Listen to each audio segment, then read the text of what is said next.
I got into counter wildlife trafficking work because I think that since my earliest years, I have had so much love for all living beings. And then I went to biology school, thanks to Jacques Cousteau and Jane Goodall and my parents, and I got in conservation genetics. And during my master's in conservation genetics, I got in touch with a few different lines of work.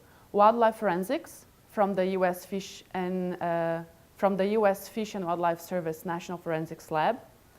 I learned about wildlife trafficking in Brazil from the organization SOS Fauna.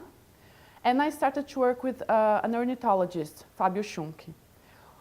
Putting all of these three lines together, I learned about counter-wildlife trafficking, I learned about wildlife trafficking, and I started to learn about fieldwork.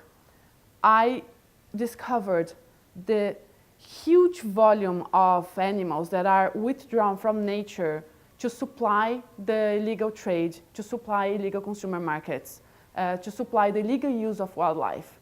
And as a biologist, I knew about the deep impacts, the negative impacts this activity has in nature and how it can impact ecosystems as a whole. So all these collaboration efforts culminated with my PhD thesis, which was in population genetics of wild bird species exploited by the illegal trade in Brazil. And then I didn't stop anymore. What I like the most about my work, first and foremost, is because I get in contact with different lines of work, different people doing different work. But I really love that I feel that even though I'm making a tiny difference, I feel that I'm making a positive difference in the world.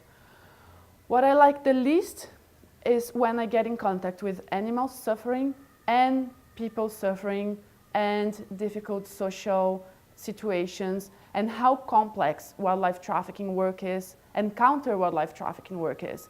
Because it's a problem which is social, cultural, economic, conservation, and it has so many facets, so much suffering, and it has to be dealt in all its facets. Being a woman in my field is not that difficult. I have not found so many barriers.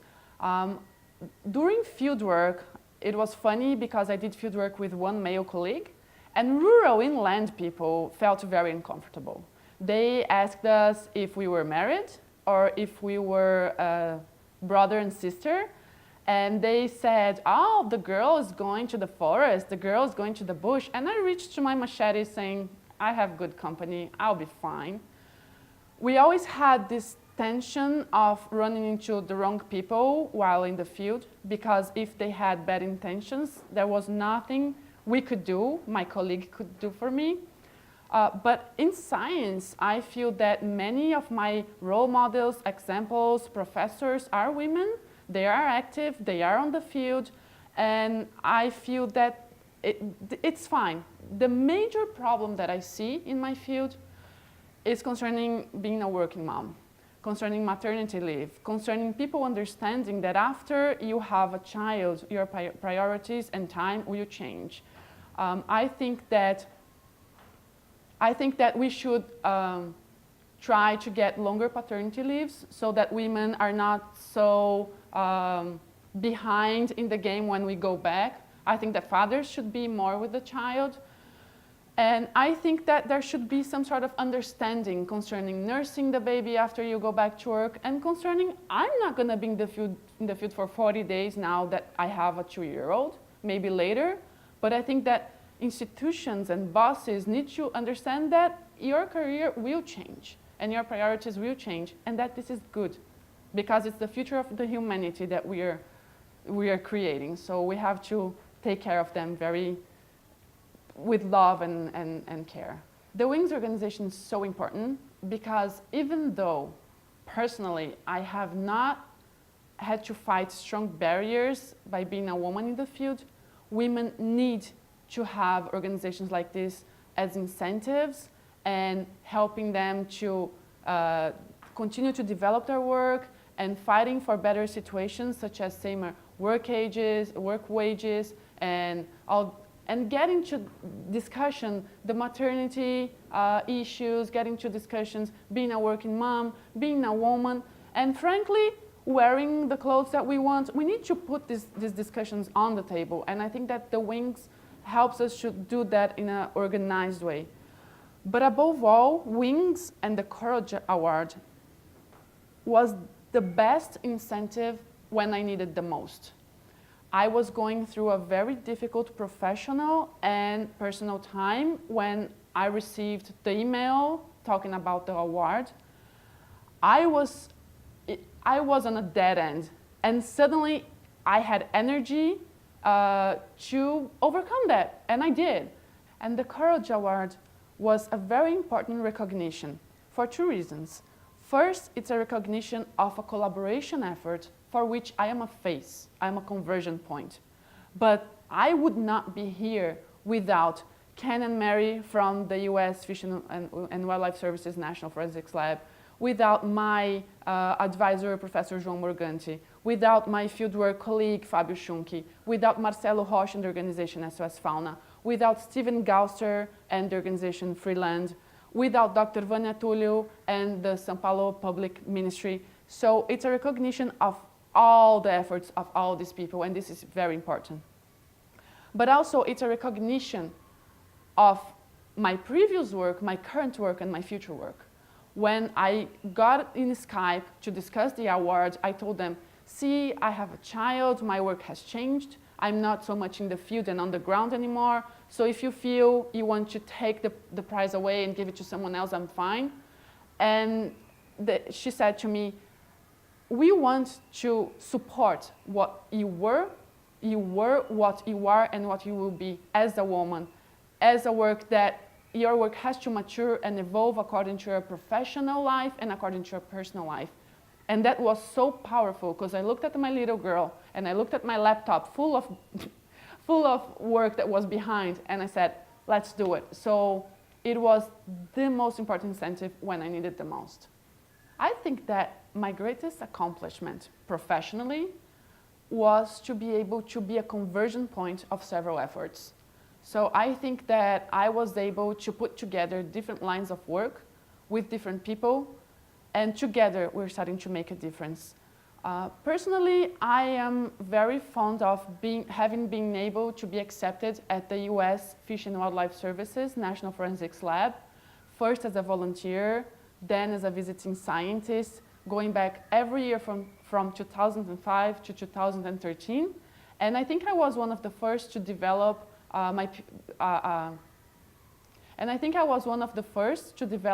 research in collaboration with them. So I'm very proud of that.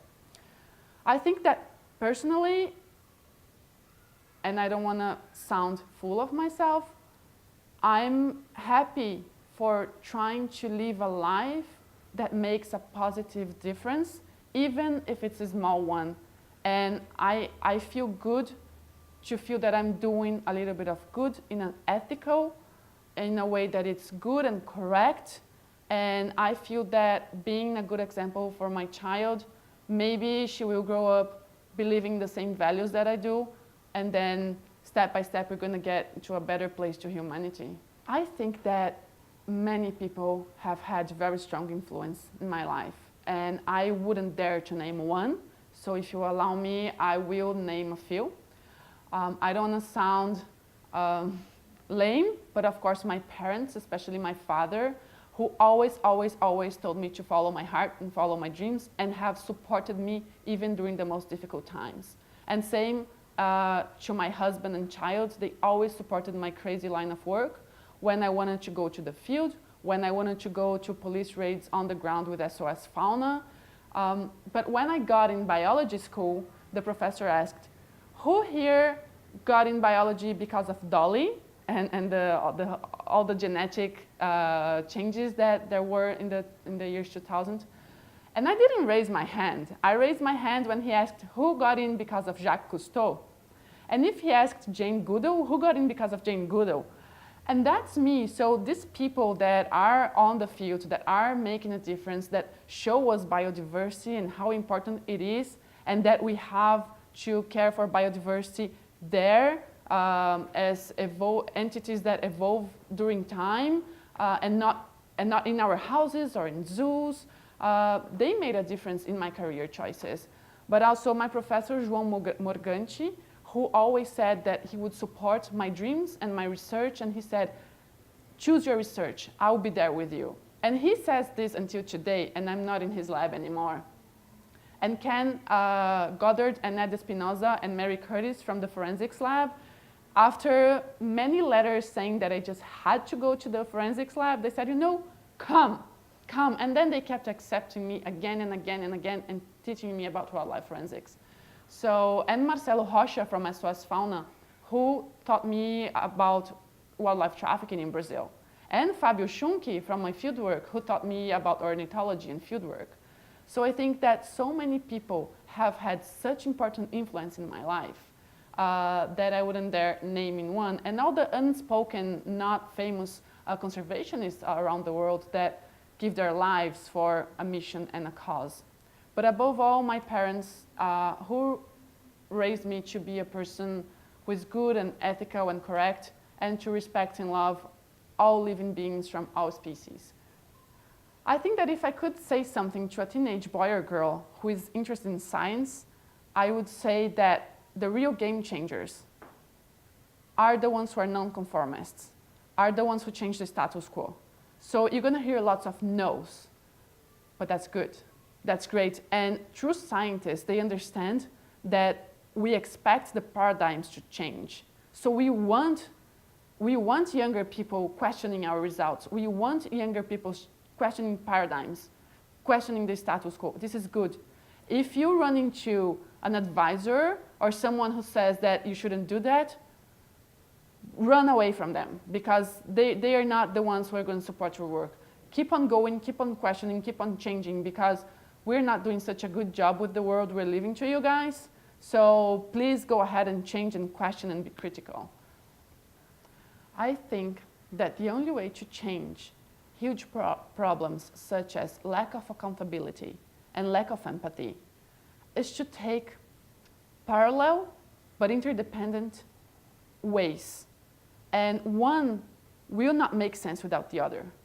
So, of course, the major brick of our society and of our civilization is education.